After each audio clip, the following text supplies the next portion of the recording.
Good morning, I'm Annie Larkin, the Associate Curator of Public Programs at the Amerind Museum, and welcome to Wedding Clothes and the Osage Community, A Giving Heritage, with Dr. Daniel Swan and Osage Community member Renee Harris. Before we begin the program today, I want to acknowledge that Amerind is located in southeastern Arizona, on the lands where the O'odham, Hopi, Oshwe, and Apache families lived for untold generations, and whose wisdom and traditions live on today in vibrant communities. We are grateful for what all of these communities, rich in history, have to teach us. Thank you to our members and donors who enable Amerind to provide free online programming and fulfill Amerind's mission to promote the knowledge and understanding of the Native peoples of the Americas through research, education, conservation, and community engagement.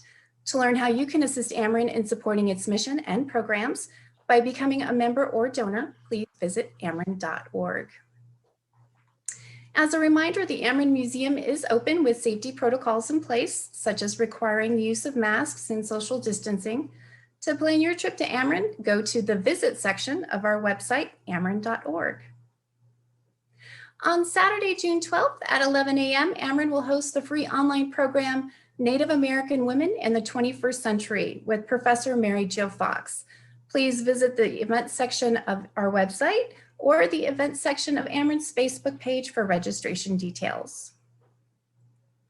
All right, I'd like to introduce our speakers now. Daniel Swan is Professor Emeritus in Anthropology and Curator Emeritus in Ethnology at the University of Oklahoma's Sam Noble Museum. His career as a museum-based anthropologist focused on heritage community documentation, research, and collaborative exhibition and publication initiatives with Native American communities and members. Swan's publications include Wedding Clothes and the Osage Community, A Giving Heritage with Jim Cooley, Art of the Osage with Garrick Bailey, and Peyote Religious Art, Symbols of Faith and Belief. In retirement, Dan continues to work on a range of publication initiatives. Renee Harris is a citizen of the Osage Nation and a member of the Gray Horse District, where her son Robert served as drumkeeper from 1996 through 1999. Mrs. Harris was an important contributor to the Osage Wedding exhibition and its associated public programs. At the Cultural Center in Pahsulin, Oklahoma, she coordinated a community exhibition of Osage wedding regalia drawn from family collections.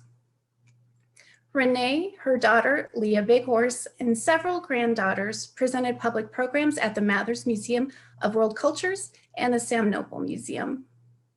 And if you would like to ask any questions during the program today, please type your questions in the Q&A chat box located at the bottom of your Zoom screen, and we'll be gathering those questions to share with our speakers after the presentation. And with that, I'd like to welcome Dan and Renee. Thank you, Annie. It's a great pleasure. I want to thank everyone who is attending the webinar today, and also extend my appreciation to Eric for an invitation to participate in the series, and to Annie for all of her support and assistance getting us ready for today. So with that, I'm going to move and share my screen with you and present a slideshow to set a context for our discussion today.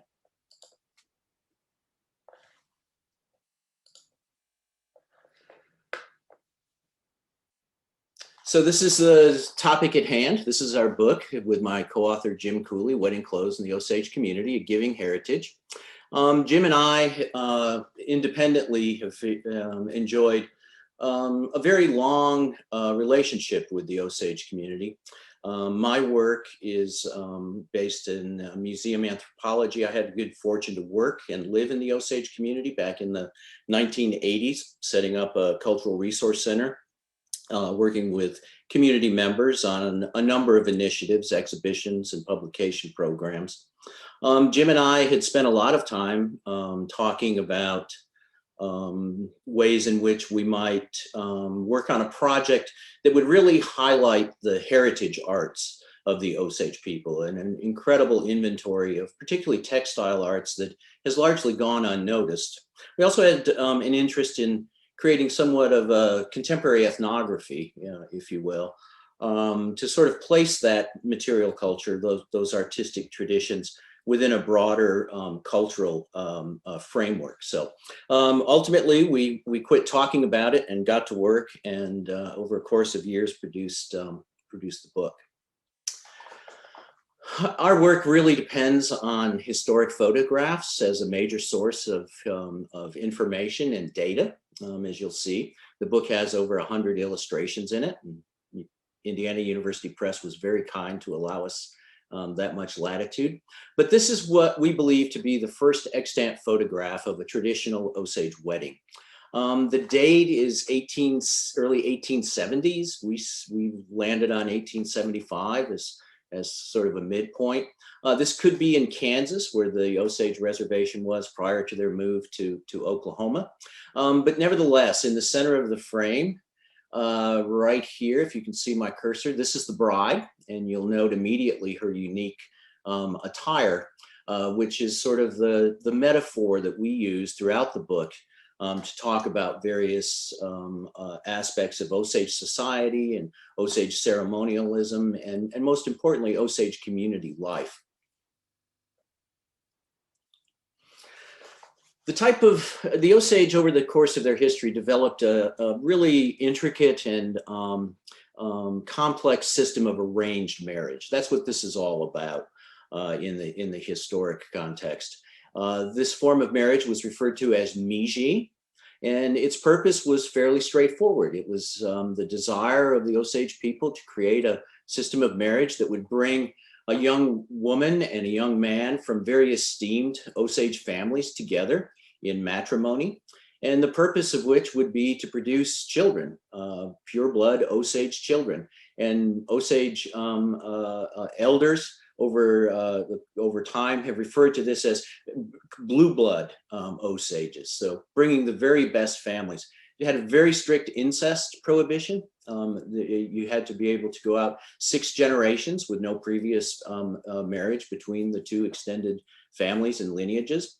These are all very successful Miji marriages that were conducted in the late 1800s and early 1900s. All of these folks were married according to the rules and regulations and protocols of Miji, which were, as I said, quite strict.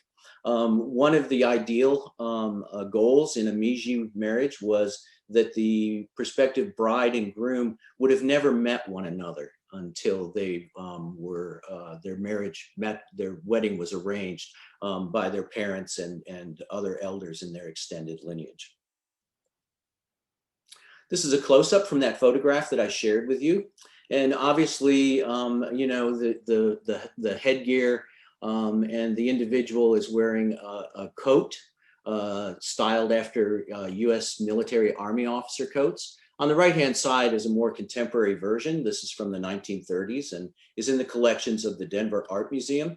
But the basic elements are a military style coat, a mid-length coat, epaulets, usually brass epaulets, various types of accoutrements and decorations that we'll talk about in a little bit, but a hat that essentially is a stovepipe top hat that's decorated with horse plumes, dyed chicken hackles, ribbon work, engraved metal hat bands, and we'll look at other examples as we move through this.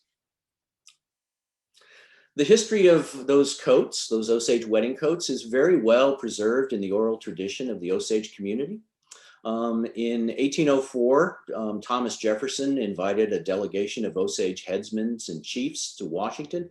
He was doing this with a number of Native American communities in preparation for the expedition of discovery of Lewis and Clark.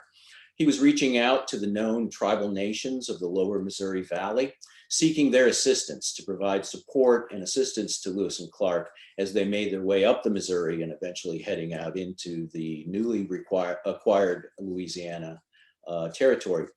One of the things that he did was he made presentations of tailor-made coats, military style coats and other trade items, hardy hats, a military style hat that came into use during the mid-century, mid-1800s. Engraved peace medals, as you can see here on the left with Chief Pahuska, engraved silver armbands, but you can see these were drawn by the artist St. Memon, who captured quick sketches of the chiefs. Obviously, he was more focused on their profiles than he was the European American accoutrements that they had been given. But this happened over and over, and these Osage chiefs were bestowed many, many gifts during their visit to Washington. This practice of giving military regalia, particularly officers' coats and hats and other accessories, swords, was a practice that was used by all of the colonial governments of the Americas. The Spanish, French, British, and then the Americans all did this, and it was a very desired object. It was immediately interpreted as something for chiefs, because these were the individuals who were brought to Washington and who were presented with these European attempts to try to recognize traditional political and social leadership in Native communities. A quick point is that one of the things that we learned during the course of the research for the book is that cloth and finished clothing were the most requested European commodities in the early colonial relationship between Native nations and European interests. So here's another example. Obviously, one of the things that the chiefs did when they returned was to introduce these coats and hats into Miji weddings, dressing their daughters in these coats as a very clear marker of the status and prestige of their lineage. This quickly became common practice. And wedding coats and hats, this attire, became a required element of the Miji wedding procedures and process. Obviously, the coats that were presented by Jefferson didn't stand the test of time and were used probably for a very short period, perhaps only once in many occasions. And the Osage turned themselves towards a variety of strategies to procure these coats. The one that we're most interested in is they started making these coats, and my colleague and friend Renee has made a number of these coats in the modern era, and we'll talk more about that here in just a bit. But you can see here, this coat is dated to the 1920s. It is likely a marching band, or a drum major coat that has been transformed, the addition of the metal epaulets, a finely woven, finger-woven sash in a very traditional Osage style, pierced and engraved, stamped German silver brooches, or buttons, as Osage people call them, or pins, and then ribbon accoutrements. The hats, as I mentioned, they're a top hat that are decorated with horse plumes, dyed hackles, ribbons, and metal ornaments. One of the things I really wanted to emphasize today is that the project was, we worked to try to make it a very collaborative project. This is an event at the Osage Nation Museum that we held early on in our research for the book. At the left of the photograph on the right is Mrs. Redcorn, Catherine Redcorn, who was director of the Osage Tribal Museum, Osage Nation Museum. She was a strong supporter from the very beginning of the project. She shared a lot of information with us and helped organize a number of events at the Osage Tribal Museum. Here we're sharing historic photos from the Osage Museum's collection and from outside archives and private collections. We held a number of these events. They were extremely successful, and we just can't acknowledge the work of Catherine and then her successor, Hallie Winters, at the Osage Nation Museum for their support. Like many tribal nations, a lot of Osage citizens don't live in Osage County, and therefore participation in events like the one at the Tribal Museum would be impossible. So we created an interactive website that was up during the course of the project, and allowed people across the nation to participate, to ask questions, to keep up with our progress. And this proved to be very popular. It had a lot of traffic. And we were able to bring a much larger segment of the Osage community into the project. The event that Annie mentioned that Renee organized for us was at the Osage Cultural Center, where Renee was a program specialist. And it was an incredible event, a wonderful day. I think we had about a dozen different Osage families bring personal items from their heirloom collections. It included historic pieces that were used in Miji weddings, and then more contemporary examples, which we're going to talk about in detail here in just a moment. I'd like to provide a quick overview of Miji weddings, just to give you a better sense of what we're talking about. These were very involved and complex events, and again, an incredibly rich, detailed history is preserved in the Osage community, and we were very fortunate that people were willing to share their insights and experiences with us. As I mentioned, ideally, the groom and prospective bride would not have met before, but their families obviously would have been engaged in negotiations lasting for weeks. And these were very large events. This wasn't simply the parents, a mother and father, making this decision for these young people, but it was their entire lineage, their extended family. So that it's not inconceivable that over 100 people might be involved in various family meetings and get-togethers as they discussed and the pros and cons of creating a union with another extended family through a Miji wedding. So the first thing that would happen is suddenly a camp would appear in close proximity to the bride's house. The white frame house on the right is the bride's residence, prospective bride. The circus tent, it's a 4-post circus tent. That's a big tent. There's a number of other awnings and shades and tents, numerous automobiles. This is the groom's camp, and they would just suddenly appear, and this camp would go up, and hundreds of people would come and occupy that camp over the 4 days of negotiation that would ensue.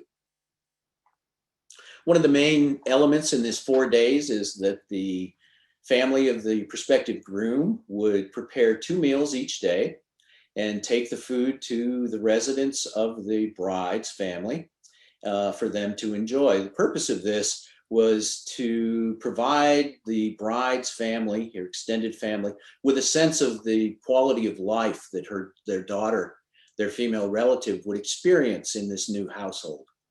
Yeah, they would take the food and leave it at the end of the driveway to the house, and then the female relatives of the prospective bride would come out and get it. I think you're getting a sense as to the detail and intricacy of all of this. What's interesting is they would take that food and eat it and talk about the wedding, prospective wedding, what kind of preparations, whether or not they wanted to proceed. When they were done eating, they would return these pots and pans to the end of the driveway. If the pots and pans were clean, then that signaled that they were interested in continuing the discussion and the negotiations. If for some reason the pots were returned to the end of the driveway and they had not been cleaned, that would signal that the negotiations were off, and the groom's folks would quickly dismantle this camp and go home. The other thing is they'd leave a small amount, an envelope of cash, of money, to pay for the food that they had consumed since the negotiations had come to an end. On the 4th day of taking food, they would drive a large herd of horses. Our research would state that in the early 1900s that this would be 20-25 horses. I'm not an equestrian expert, but I've been told by folks that know something about horses that these are very fine animals, that they went to great lengths to provide quality gifts to their new prospective in-laws. While the groom's family is busy doing all of this, the bride's family, as they go through the days of negotiation and it becomes clear that this wedding is going to happen, they quickly start to assemble the bridal outfits, the attire that the bride, her matron of honor, and all of her bridesmaids would wear. This was a considerable undertaking. These are all new. Our indication is that they wouldn't use coats that had previously been used in a wedding, that it was the responsibility of the bride's family to put these together. They also have sets of traditional Osage female attire and under them, decorated wool skirts and silk blouses, finger woven sashes. It's interesting that in order to demonstrate the standing and rank of these families, oftentimes brides would be dressed with multiple layers of traditional clothing. There was one bride in Hominy who shared her story in a recorded oral history interview, who said that she wore 6 blouses, all with silver pins, and multiple skirts. And before they put the wedding coat on her, they wrapped one of these beautiful ribbon worked blankets around her waist. And then the brides and bridesmaids are undressed in a somewhat public setting. And it's was a opportunity to express great rank as these layers of clothes were sort of peeled off these brides during the giveaway. On the day of the wedding itself, the bride and her family parades or processes to the groom's camp. As she gets near, the female relatives of the groom run out and place her in a sheet and then carry her the final steps into the bridal tent. This was an amazing facet, and it was one of the things that folks in the Osage community wanted to know more about. We worked hard to try to incorporate community agendas into our research and ultimately into the story that we tell in the book. This act of carrying, as it turns out, is a very, very old gesture of respect. When a chief or someone esteemed would come near to a village for a tribal visit, it's documented all over the plains and prairie region that a buffalo hide or blanket in later times would be brought out, and that individual would actually be carried in as a mark of respect and honor. To our knowledge, in the Osage, were the only folks that we're aware of who continued this somewhat ancient practice well into the 20th century. And as all things, Miji weddings really started to struggle. In the 1920s, this is a photograph of a family from Greyhorse, from Fairfax. As Osage people started to enjoy the benefits of their mineral estate in the early 1900s and by the 1920s, these younger Osage folks had traveled nationally, internationally. They had attended elite schools, gone to college, experienced popular culture in every single facet. These are great photographs of young Osage women. These are 2 sisters with flapper haircuts and the fashion of the day. And it became increasingly difficult for parents to exercise the level of authority that's required to arrange a marriage for your daughter, particularly given the very strict circumstances. So by the 1930s, most Miji weddings were forced, actually. There's a number of stories of Osage young men and women eloping to avoid it. And as a social institution, it was pretty much doomed, and there's no evidence of any Miji weddings taking place in the traditional form after about 1936, definitely by 1940.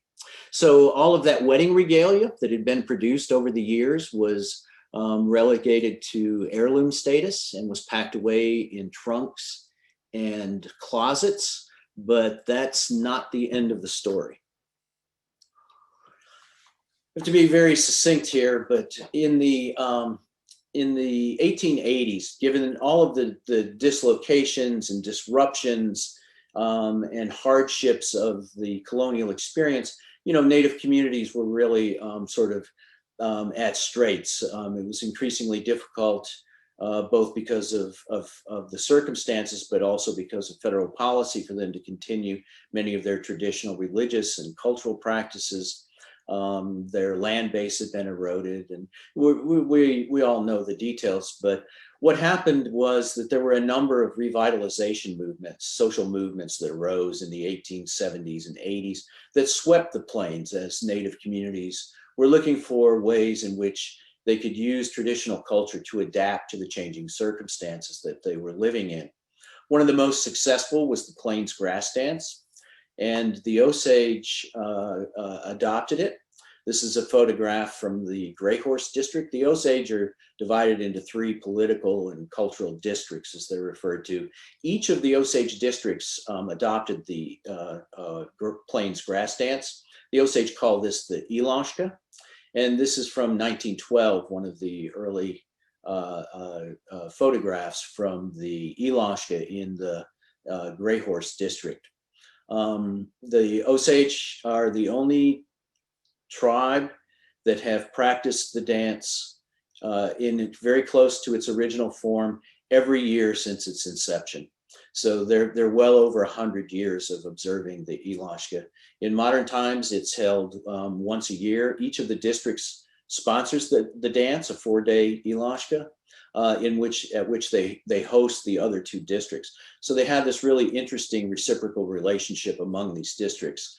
And they dance in June. In previous times, they danced multiple times per year whenever the drumkeeper called for the dance. And that leads us quickly, it's important that we understand there's a number of ceremonial officials and ranked positions within the Ilashka. The one that we need to focus on today for this presentation is the most important, and that's the position of drumkeeper. Renee's son, Robert, served as the drumkeeper in the Gray Horse District with distinction. And so the drumkeeper is the individual who obviously is responsible for the care and protection of the communal drum. It's a symbol of the ancestors who brought the dance and developed it to the Osage. It's a spiritual item, in my opinion. That's held in great honor and respect. And Renee can perhaps share some of that as we get to the discussion phase. But what's important is drumkeepers only serve a limited tenure, and the position rotates among outstanding young men in the respective districts. And when a new drumkeeper is installed, it's his responsibility, he and his family and his extended community, to quote unquote pay for the drum.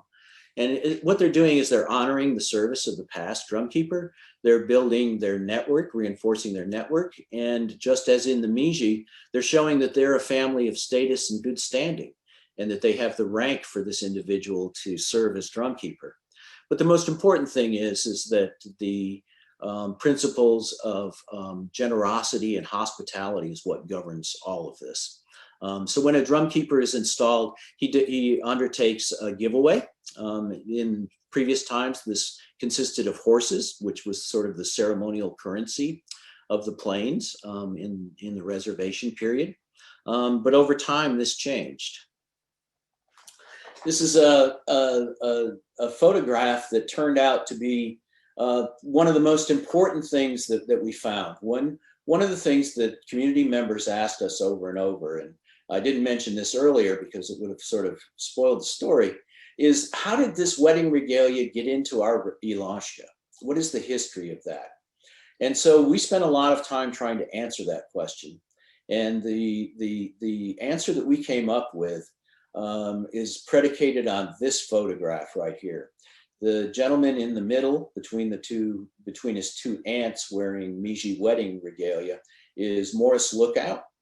Morris was a veteran in World War II, and upon his return in 1946, his father, who was over here in the foreground on the far left of the photograph, supported Morris as drumkeeper for the Pahsulin district. And this is based on our research, based on oral tradition in the community. This was the first time that Osage wedding regalia was included in the gifts that an incoming drumkeeper gave to his predecessor to mark his entrance into the position of drumkeeper in their respective district. These are his aunts, and these actually were this was wedding regalia that was used in weddings in the Lookout family. So we could find evidence that it was around this same time after World War II when all of the districts started to follow suit and incorporate bridal attire as a required element in the paying for the drum ceremony. And there's lots of documentation. This is from the 1950s, that this was a very consistent component in the ilashka and the paying for the drum. It's clear that they not only used wedding attire that had been used in the wedding ceremony, Miji weddings in a previous era, but they also were obtaining coats, as I mentioned before, from a variety of sources. The one that I'm most interested in is they began making them. And this is a unique art form. It's not practiced anywhere else but in the Osage community. But as you can see, they've gone at it with great ingenuity, and it's put together according to Osage preferences and standards, which are very high. But you'll note these are 3 brides that were part of paying for the drum for the current drum keeper over in the Gray Horse community, the Mason Lux family.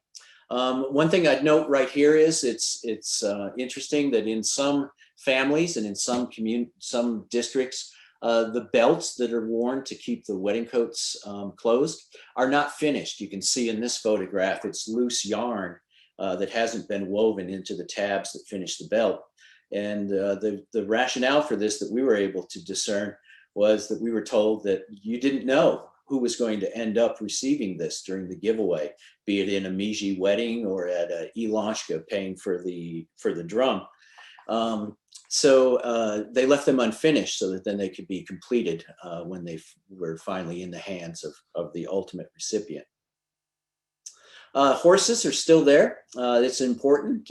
They usually give away just 1 horse now, but it's a big moment when the horse in some instances is led into the dance arena and given as a gesture of respect and a nod to the past as a new drum keeper is installed. The last thing I want to talk about is part of the ilashka. You know that food is so important. I was told when I moved up to the Osage that if you want to do something important in this community, you better have a dinner over it, right? If it's important enough, if it's important, you put a blanket on it, is the saying. And if it's really important, you better have a dinner. Food is the greatest gift. My Osage friends repeat this over and over again. And part of the ilashka event is what's called a committee dinner.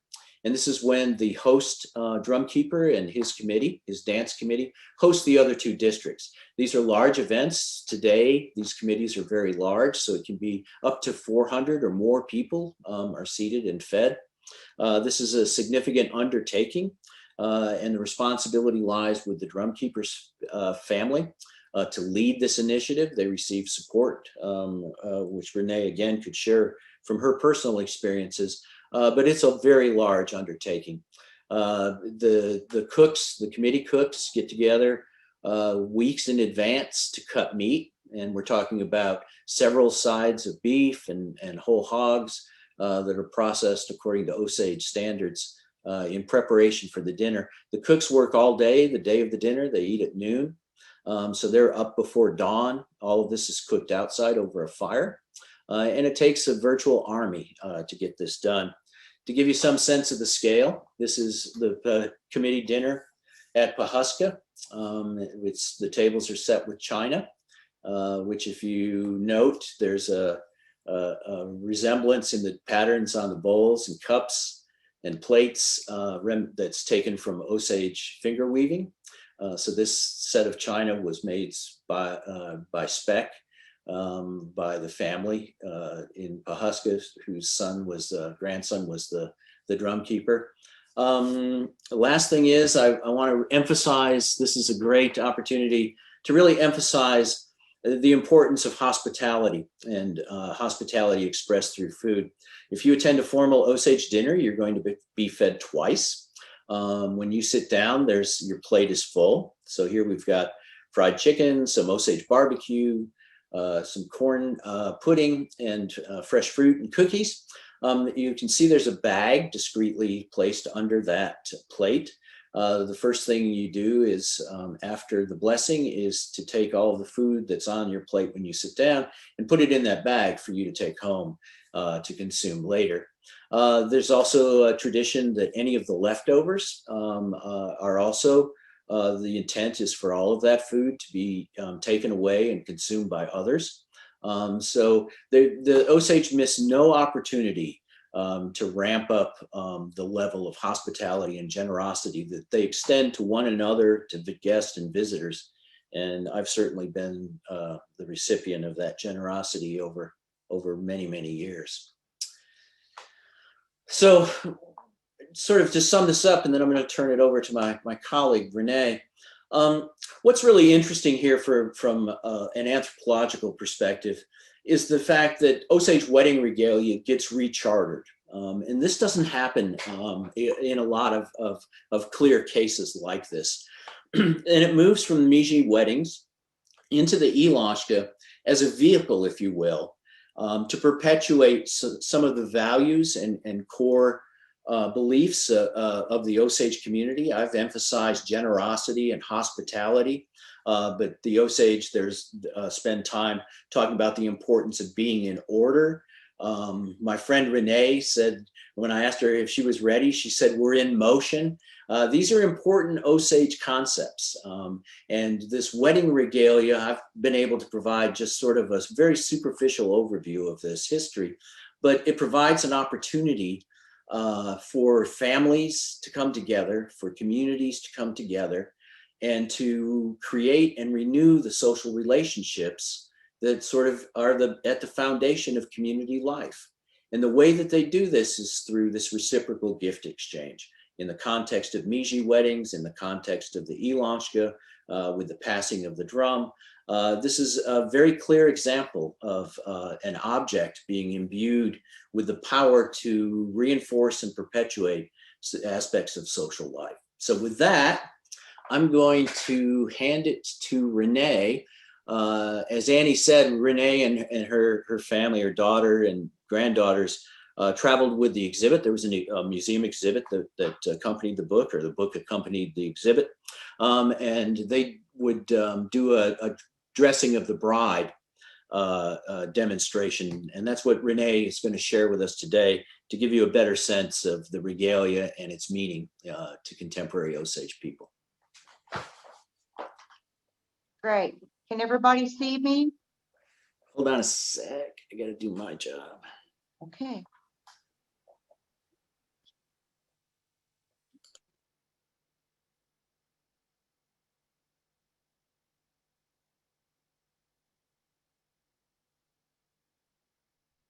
There he is. Hey guys, how's everyone? Dan, can you hear me? I don't know. Okay. Great. Well, my name is Renee Harris, and as my introduction, I am a member of the Osage Nation. And today I have 3 of my 7 grandchildren, Lily and Titan. Titan, stand up.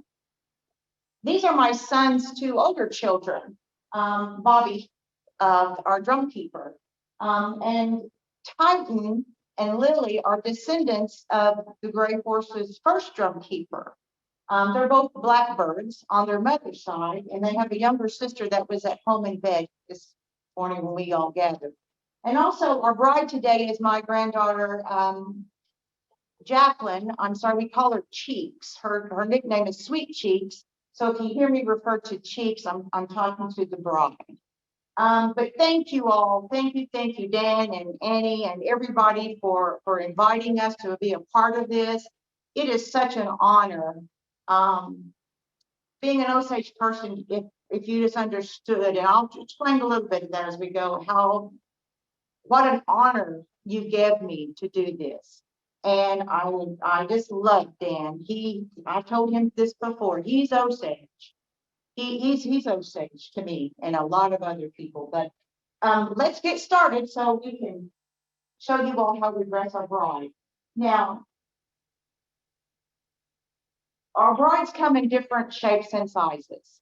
That's one reason why the sash is unfinished, because we don't know if that sash is going to go to a tall person or what. But years ago, Osages did marry at a young age, but since my older granddaughters have gotten so big and outgrown their coats, so we're going to dress chiefs today.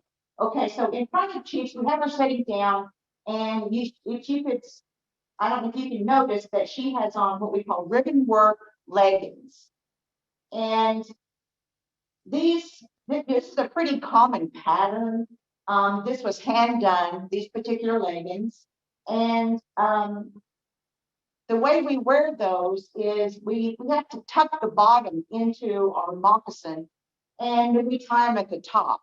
But Lily's going to show us how we do that. Now, we have already pinned, can you hold your foot up, Chiefs? Show us your pin. We have already pinned the portion of the legging that goes into the moccasin with the safety pin. Nowadays, we know that we can keep that article in place by doing that. So if you could push that back around and get that mock on. Now, these moccasins are traditional Osage moccasins. You'll see some sometimes with a little rosette on top or some other type of beadwork on them. But these are, for the most part, what you see a lot of Osage women wear. Now, if you notice around Jacqueline's mid here, she has a pair of beaded moccasins. And then showed a photograph of our drumkeeper, Jacob Lux, and his brides. They all were carrying a hat and they had a bundle. Well, sometimes younger brides can't carry that bundle for nervousness or other things. So what my family does is we tie a pair of moccasins onto our bride, because when we present this coat to the individual, everything that this bride has on, from her earrings down to the moccasins, will be given to that person. So your bride will be left with either a slip or, in today's day, shorts and a t-shirt, but they won't have any shoes. So we go ahead and tie a pair of flip-flops or a pair of mops around our bride so she can go ahead and put her shoes on. And then at that time, the honoree will place a blanket or a shawl over that bride so she can return back to the family. So that's the reason why we have the mops. Go ahead, stand up. Tied around Jacqueline's waist there. Now today we brought a skirt that was given to us when we passed the drums to Bake Shaw. And this particular skirt is embroidered. And we are seeing more and more of embroidered skirts in these days. Ribbon work is not exactly hard to do. It's just so time consuming. And we have less and less Osage women who are actually doing the ribbon work. You'll see more applique, I think. But this skirt also has a blanket that matches it. So when the bride wears this, and the blanket is pretty spectacular. Here we go. Yeah. Lily's a little nervous. But this particular, the wool material is it's a higher quality wool material, and we seek this out with the American Broadcloth Company. There are some other companies that are making the wool material, but it's not the quality that we like with this brand. It doesn't stretch as much. So when you're wrestling a skirt of this size onto a young lady and you want it to get it to be straight and so forth, you want the best materials available. If not, then your skirt, it just doesn't look attractive to us today. Okay, so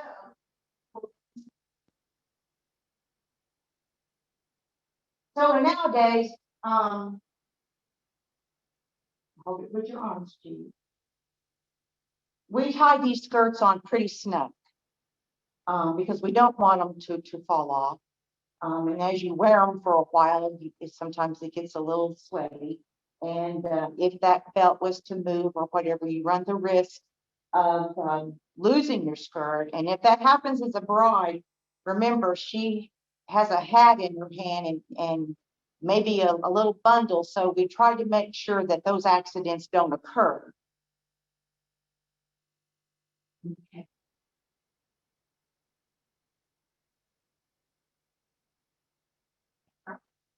Are you ready for that one? Well, I brought this photograph in. This is what an Osage lady would look like once she has all her dance attire on. Now these are not traditional Osage moccasins, but these are actually beautiful. But this would be what an Osage would wear today.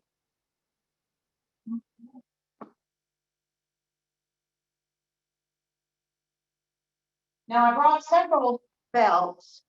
This particular belt is a chevron pattern, and this is done with the loom and fingers. They finger weave this.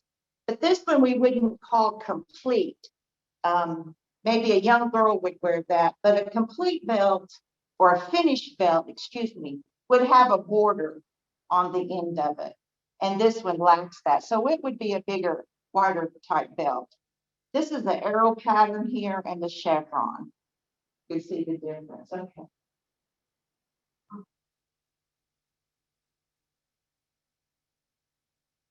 Now, normally we would have a woven belt that wouldn't be finished. It would be just the strings of the yarn. And I didn't dig it out then, but I have a beautiful yarn belt that is unfinished. That is just spectacular. I wish it's a huge belt. I wish I brought that.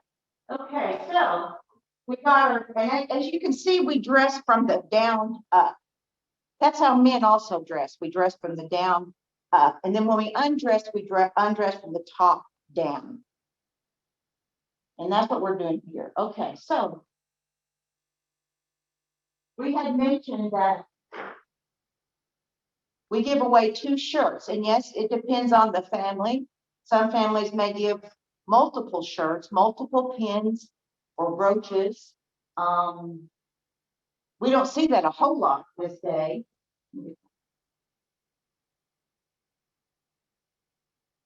So we're going to put 2, and now these shirts, they're not finished. In other words, they don't have buttons or snaps.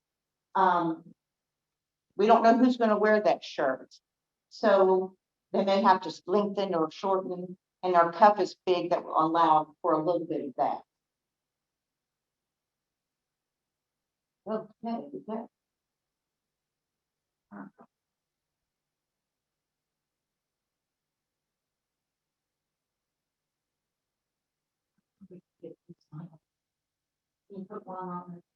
These are the brooches that the Osages use.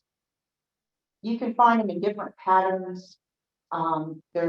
We find brass now. Some are specialty made. I saw some the other day that had jewels in them. So that's a new style that's coming in. Okay. Now this shirt, we're going to put 2 more buttons on it.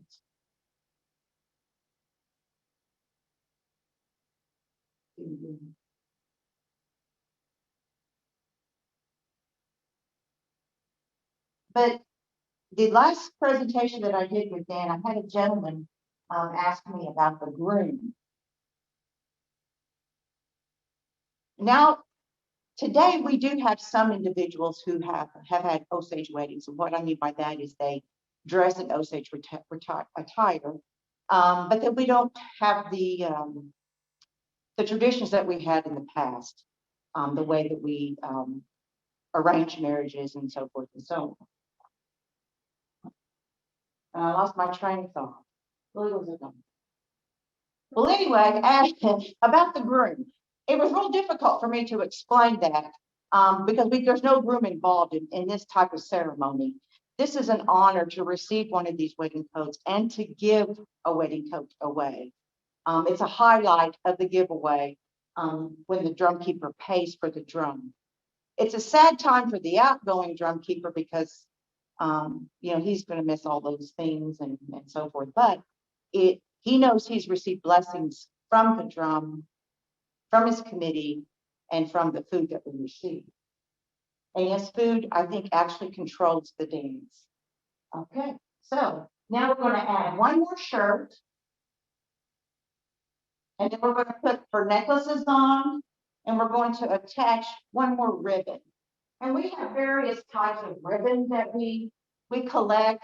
We call it a drop that we put down the bride's back. And that's kind of like the t-shirt that I have on right now. You can see the ladies have drops. Those are basically what we have going on to this. During the time that they came to me and asked me to take the drum for my son, if you can experience all of your emotions at the same time, it even takes my breath away today. The honor that they bestowed upon my son. There's not many drum keepers. We have 17,000 members, but 100 drum keepers, 200. I mean, those of course are passed on too. But it's such an honor here. Now, when you're a drum keeper, you take on all the responsibility of running that dance, providing the food. If the water goes out, you've got to provide water, keeping the plumbing going. Everything that could go wrong with that dance, you are responsible for. You're responsible for making sure everything comes together on time. I have shoveled gravel because we needed our cooks to have a dry area to cook. But as a drum keeper, it's not an easy task. You do receive so many blessings. And you learn so much about your Osage people. But when we took the drum, I had a lady tell me, she said, Renee, if you could just see your face. But we knew that we had to prepare. And I have a large family. And they were cooks and they could sew. So that's what we did. My mother home that Cheeks lives in now has a summer house. And Osage has lived in that summer house during the summer, and it has 14 windows in it. 2 doors and 14 windows, just one big open room. They stayed in there because the air would come through.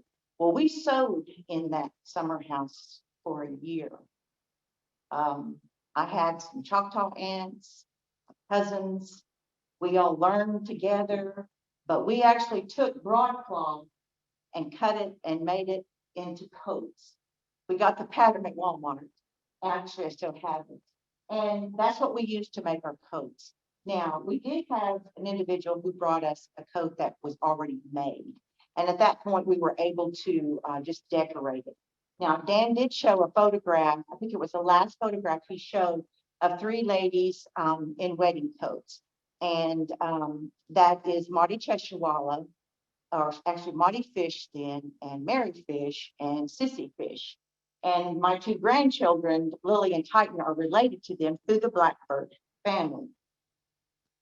But when we took the drum and we knew we had the responsibility of getting wedding coats done and to pay for the drum and all those things, we took that photograph and my cousin's husband hand drew the designs on the front of those coats. And those are the designs that we actually took and put on our material and copied. And so we wanted them to match what had already been done prior to us. Okay, because we had seen that design so many times. The coat that we're getting ready to go ahead and put our necklace and stuff on. The coat we're getting ready to put on this bride was given to my daughter Leah by Cora Hickey. Cora is a head cook, and when Bates Shaw paid for the drum, she gave us this coat. And we hadn't shown this coat before. I know there's photographs of it, but we decided to to bring it out. And also the epaulets on it, I couldn't date those, but they were given by my aunt to a cousin. She lost them for 20 years, and I think I've had them 20 years. So I don't know how old they are, where they came from, what coat they came from. But those are our epaulets. But back to the coat. We sewed in our summer house, and we laughed and we cried and we modeled our coats. We had shawls to give away. We had blankets to buy. We bought those blankets by the case. The shawls we designed, we put maybe ribbon work applique on them, maybe we put embroidery, but all of those shawl materials was sent to Oklahoma City, where my husband's sisters lived. And he's belonged to the Oto Iowa tribe. So I refer to him as my Oto relatives. But they fringed, oh gosh, maybe 100 shawls plus for us. And they also did the fancy double tie-on. So that took additional time. But it took us a whole year to prepare for this dance. So we had 5 wedding coats. We did have a wedding coat that was given to us by Ruth Shaw. Her daughter Shannon Shaw Duty wore that. We gave away a horse, that was a black stallion. That particular day, his blanket kept blowing off. So we chose just to keep it on because he was a little spooky. So we didn't want him to act up. So we brought our brides in, we brought our bundles in of the blankets and the shawls and the other gifts. We had whips that we had beaded and we gave to our whip man. So that day, oh, it was hot. And of course you're nervous. It took me 1 hour and 20 minutes. We had gave away all that we worked so hard to prepare and purchase. Oh, it just brings such emotion to me. But it's wonderful when you have those feelings, especially amongst the Osage people. But we're going to go ahead and put our coat on our bride. Can we do that, Will? You don't have to lean on. Oh, and I might want to add that my grandson Titan, he's friends with Robert De Niro and Leonardo DiCaprio. He has a part in Killers of the Flower Moon. So we're hoping he doesn't get edited out, but he will be in the scene, I believe, with the Little Catholic Church. Okay, let's speed that back. Come on. But Titan wanted to come today.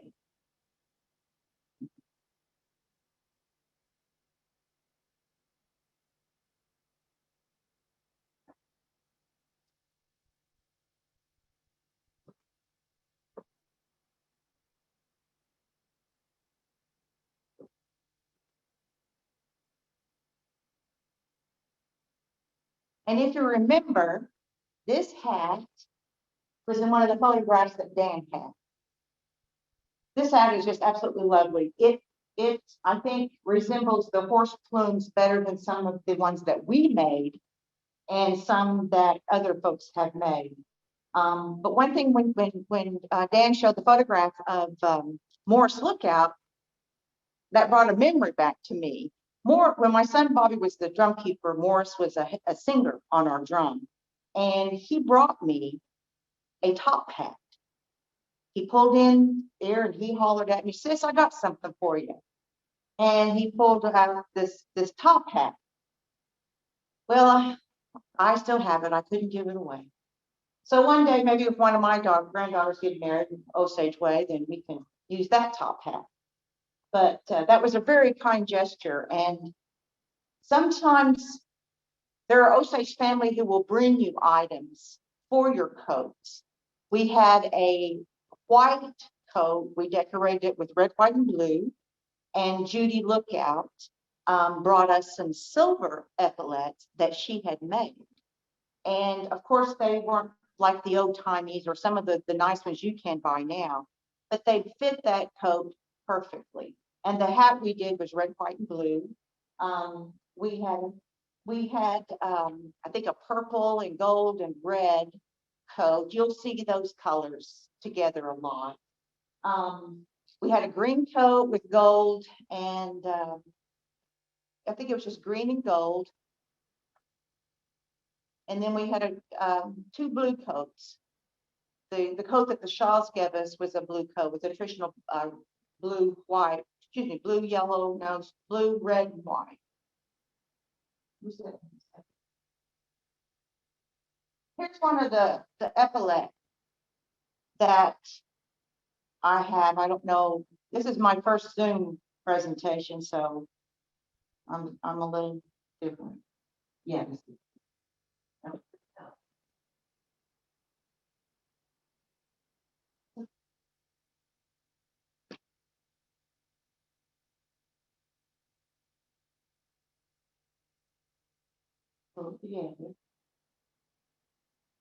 But when we dress the bride, they're usually standing on a blanket or a platform or something. But they are to stand there, basically just stand there. And the individual who has been selected or asked to dress that bride does everything. She'll instruct her, you need to raise your foot up. You need to pull your hair up. You need to, to do those things. So once we get the bride,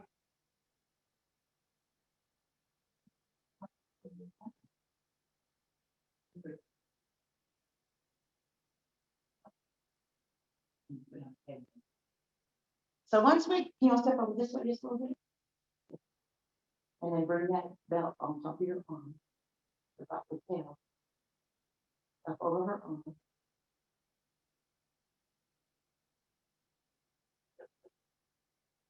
So there is a dressed Osage bride.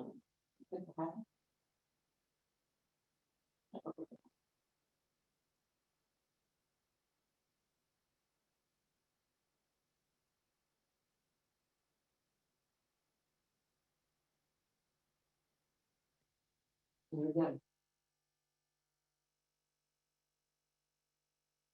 Now this young lady, Lily, I call her Otaloa, that's her middle name. She was 3 years old, and a friend of ours had made some wedding coats, and she told Lily's grandma that she wanted to give me a coat because she wanted me to give it to Lily. And her grandma said, well, then just give it to Lily. So Lily was 3 years old, and she received a wedding coat. Her mother picked her up in her arms and went out underneath the arbor where we danced and grabbed the young lady by her hand with Lily in her arm, and Lacey had her shawl on, and took the hand of the young lady, and they walked across the arbor to where Lacey's family, Shirley Howe is her grandma, sat over there, and then they undressed the bride. And Lily has that coat in her dance thing. So I think I just wanted to, I told her I was going to tell about that. So I guess my gist is anybody, any age person can receive a wedding coat, not just women, but we've given wedding coats to our head singers, our head cooks. Sometimes your head lady singer will get a wedding coat, and sometimes you can just give a wedding coat to somebody may have done something special for you. It's an honor to receive these outfits. We treasure those, we take care of them, and we do pass those on, and we may give those away. But we know that they will come back to us at some point. So with that, I hope I did a nice presentation. Again, I thank you all. You have honored me so much. And you guys want to make a vote? Oh, that was fabulous, Renee. If possible, could you take your camera or have Cheeks come closer to the camera so we can see a little detail? Let me go over here. Fabulous. Okay, I want to show you something. You can see where there's the stitching that these were hand done.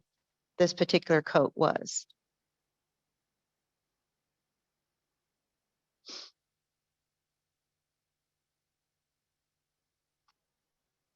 see your marks.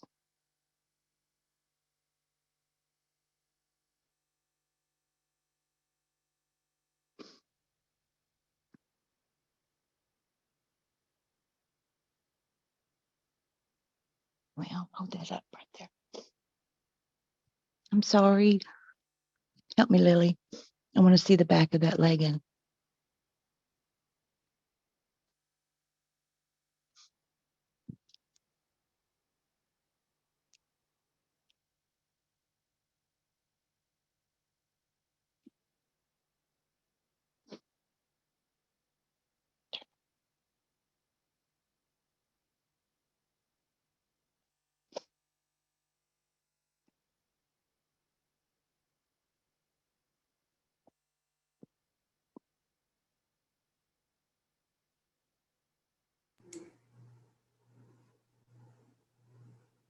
It's absolutely beautiful, Renee. Thank you so much. Oh, you're very welcome.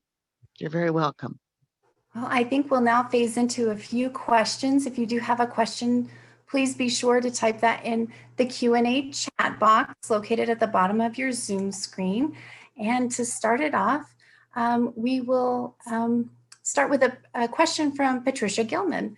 She asks, how and why did the military coats that were originally given to men get repurposed as women's wedding clothes? Dan? Well, because Osage men were 7 feet tall, they say. I think the Kiowa word for Osage is Bigfoot. But the men were so big that they couldn't fit the coats. So they gave them to their daughters or their significant other, or I believe that's, I don't know, Dan can jump in on that. That's what folks told me. Yeah. Yeah. They were I mean, too big for 'em. and again, I think, it was a signifier that, that young lady was from a chiefly lineage, and provided further testament or evidence that she was from an upstanding family. Mhm. Another question is, how long does the drum keeper get to keep the drum? Well, as long as they can afford it. And the reason, and let me explain that. Drum keepers, before the nation received the casino monies, the drum was taken on behalf of your oldest son, and you needed the support of your family. And you also selected a list of men who served as your committeemen.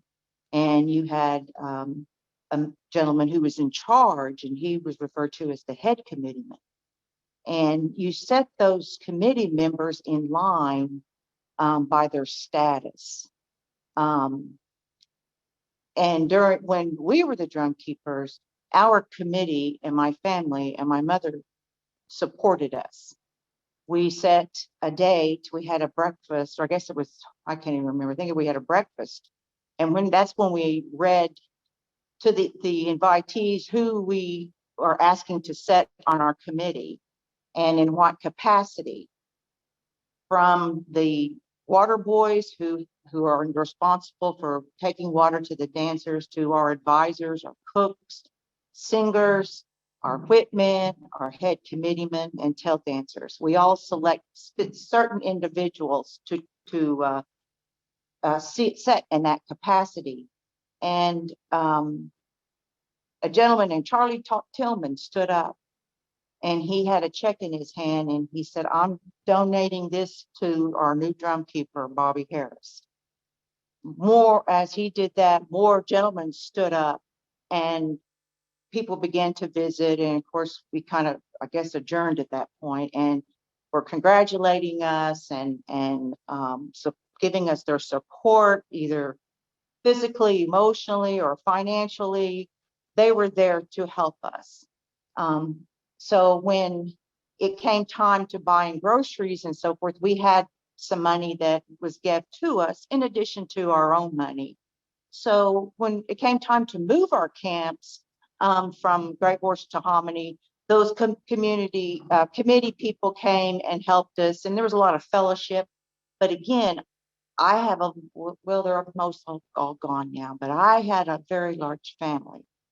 And so, and we have camp at Gray Horse. So we just packed everything that we had up and moved to Hominy. And I had a woman tell me, Renee, you don't know what you did. Well, I guess because we had camp before, we kind of knew what was expected of us. Well, we did a little bit. Other than that, it was all the above. It was hard. It was easy. It was gratifying. It was sad. The day that we passed the drum, I cried all day. Tried to wear sunglasses, it didn't work. But anyway, okay. Our next question is from Paul Mittis. And did the great wealth increase during the 1920s oil boom affect the nature of the wedding or other social events? Yes. Very much. Yeah, I think one of the things that's noteworthy is that, you know, as the Osage experienced increased income, they invested a lot of that in traditional practices, and for a community that's grounded in the principles of hospitality, generosity. They use that wealth in a number of ways. There's great stories of Osages feeding open community dinners during the Great Depression. Several of them, I've got stories in Hominy where they fed hundreds of people and were incredibly generous. As far as weddings go, there's a recorded interview of a gentleman named Walter Mayton. That wedding, when he married his daughter Lucille to Tom Whitehorn's son, they had 18 bridesmaids. This was 1932. 18 bridesmaids. Walter Mayton bought 5 brand new Chevy Roadsters to give to relatives of the groom. And in that interview, he said in 1932, he spent over $3,000 in addition to the bridesmaids and the cars to sponsor that wedding. And today that's about $65,000. So, and in return, he demanded 50 horses and received them for the hand of Lucille. So yeah, I mean, there's lots of different examples of that. And a question about the headdress or hat that Cheeks is wearing. What particular material is that specific hat made from? The base of the hat is a top hat. Now this isn't a tall top hat. This one just, I think here's the top of it. Okay, so that's just the men's top hat. I think it's size small. And then these are heckle feathers, and they've been dyed this beautiful blue. And here this here says some plaid ribbon, and this may be, looks like it could be a Christmas type ribbon. But on the back of, well, our regalia, we wear different styles of ribbon. So this is the significance of that. But this right here, they're just basically dyed turkey feathers is what these are. And they're tied onto a rod here, a wooden rod. I don't know if you can see it or not, but they're tied on there. Now, when we made our hats, we went to the Bass Pro Shop, and we found in the fly catcher or fly making area a tool that we could put the thread in, and it came through a piece. So we could hold the dowel and hold the feathers and tie it on. And we just continued to add the feathers. If we needed to change the color, then we could. If we had too much, we could undo.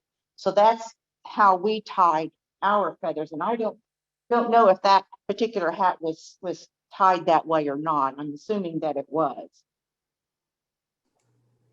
All right, and our last question is wedding clothes still currently on exhibit at the Sam Noble Museum, and is it a traveling exhibit? The direct answer is no, it's not. It did travel. It was at the Mathers Museum of World Cultures at the University of Indiana, and it was at the Osage Nation Museum in Pahsulin, and then finished the tour at the Sam Noble Museum. So the items have been dispersed back, but part of the project involved a significant acquisition program of contemporary Osage fabric arts. And those are in the permanent collection at the Sam Noble Museum. So hopefully they'll have find use again, and there'll be an opportunity to share those with the public. Well, thank you all so much, Dan, Renee, Titan, Lily, Cheeks. We all appreciate your time and sharing your knowledge with our audience today. And as a reminder to our audience, this program is being recorded and will be posted on our YouTube channel later today. All of our registrants on the Zoom program will receive a follow-up email with the video recording.